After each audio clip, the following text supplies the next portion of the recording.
Hello, আসসালামু আলাইকুম everyone. চলে এসেছি আজকে একটি ছোট্ট ব্লগ নিয়ে আবারও। চলুন দেখে আসি গ্রামের ছোট্ট একটি পরিবেশ।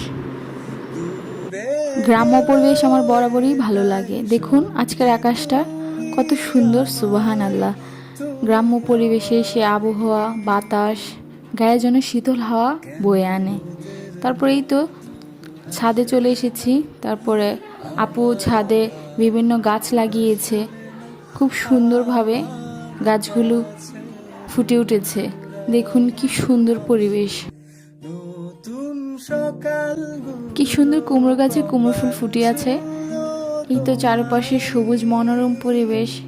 তারই পাশে আবার আপু গাঁদা ফুল গাছ লাগিয়েছে। তারই পাশে আছে আবার ড্রাগন ফল গাছ। সেখানে আবার ড্রাগন ফলের ফুল এসেছে, এখনও ফলটি ধরেনি। এই তো ছিল আজকের একটি ছোট্ট ব্লগ। আশা করি সবার অনেক ভালো লাগবে। সবাই ভালো থাকবে। আল্লাহ হাফেজ।